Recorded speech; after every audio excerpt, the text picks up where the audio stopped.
welcome back to my YouTube channel. In today's video, I'm going to show you guys how to make these ooey gooey delicious cinnamon rolls. These taste as good as those cinnamon rolls, except they're not as sweet, which is perfect in my opinion. So we're going to start by adding 150 grams of your active sourdough starter into a bowl. We are going to be using a stand mixer for this recipe. You don't have to, but it's just easier in my opinion. And then we're going to add 400 grams of milk and 90 grams of unsalted butter. I decided to melt the butter and put the milk in the same little pot just to speed up the fermentation process and adding everything warm. So then I go ahead and mix everything together, and I add 70 grams of sugar and 12 grams of salt. We add 1 teaspoon of vanilla extract, half a tablespoon of cinnamon if you'd like. It is optional, but I like to add it. I like to mix everything really quick before using the stand mixer. The stand mixer is mostly to make the flour get incorporated into all the ingredients. But now I'm adding 1 egg and a yolk. I go ahead and mix it again. Right before adding the flour, I add 685 grams of flour. And then from here, I go ahead and put it in the stand mixer. I mixed my dough for 5 minutes, and then I went ahead and scraped the sides of the bowl, and then I mixed it for an additional 5 minutes. So it was a total of 10 minutes, and once it starts pulling away from the bowl like this, it is ready to be transferred into a clean bowl. I like to make sure that this dough has a window pane. As you can see here, you can kind of see through the dough, but it is not ripping, so the dough is nice and strong. And then I like to form it into a ball. That way I can see its growth. I don't like to leave it all messy like this, because then I don't really see the growth as well, if you know what I mean. So I go ahead and do that. The dough is still a little bit on the sticky side, but it's not too sticky where I have residue on my hands. So I just go ahead and make it into a nice smooth ball, and I cover it with a plastic wrap, and I let it sit on the counter for a few hours until it is nice and ready to be shaped. I let my dough sit for about 6 hours on the counter.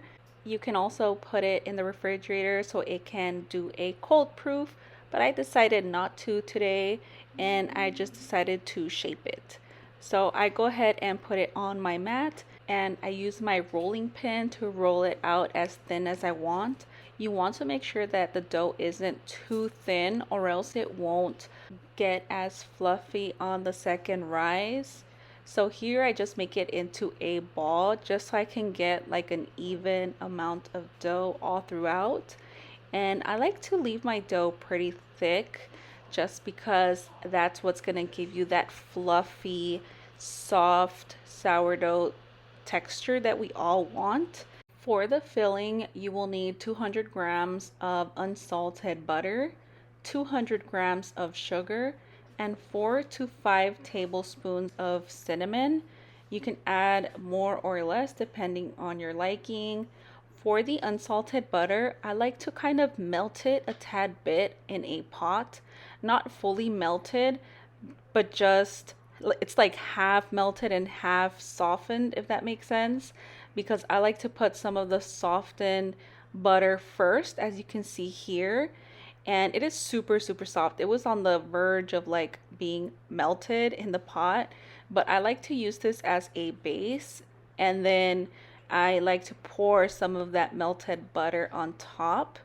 That way it doesn't like leak out of the cinnamon roll, if that makes sense. I've tried mixing the softened butter with the cinnamon and the sugar, and then putting like that mixture on top of the dough, but then I feel like when I bake it, it just leaks out.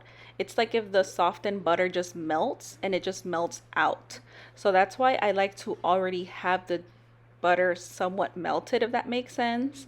And then I put the cinnamon sugar mixture right on top, And then I like to use my hands to mix the cinnamon sugar with the butter and kind of make like a wet sand type of mixture. You can see here that the butter and the cinnamon sugar are kind of getting combined a little bit. And to me, it's like wet sand, the texture, but it's not like soaking wet. Like, I don't know. You'll see right here how it kind of looks. And it is perfect in my opinion. It doesn't leak out of the cinnamon roll.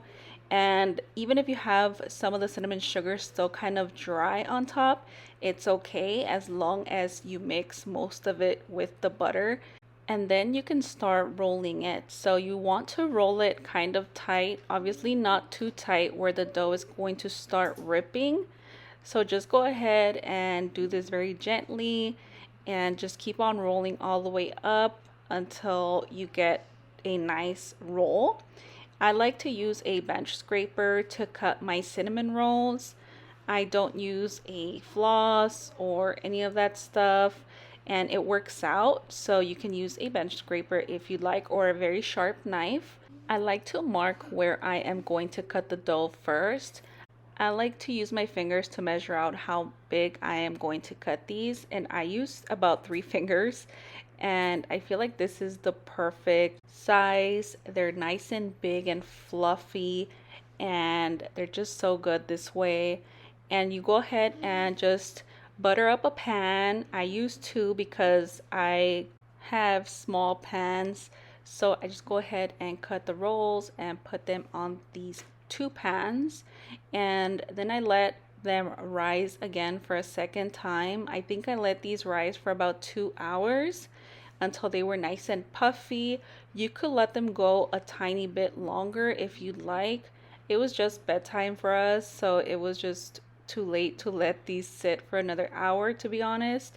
But they were huge. They came out so big and they were so good. So this is what they are looking like right now. I think I got about 9 rolls. So like I mentioned, I let them sit for 2 hours. This is the before and this is the after. I go ahead and put some heavy cream right before baking.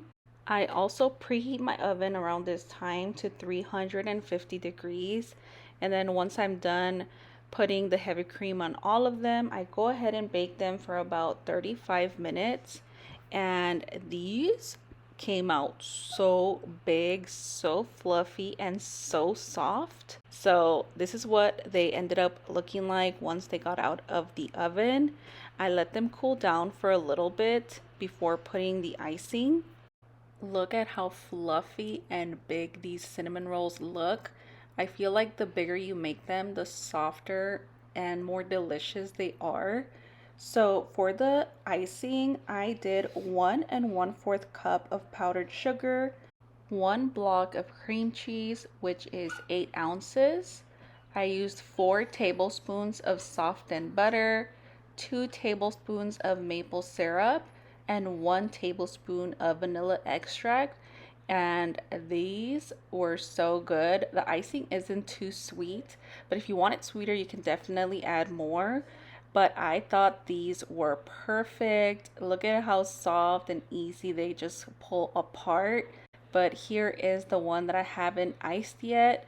I wanted to show you guys how soft it is. And look at how big they are. They're so good. So I hope you guys give this recipe a try. I'll see you guys in the next one.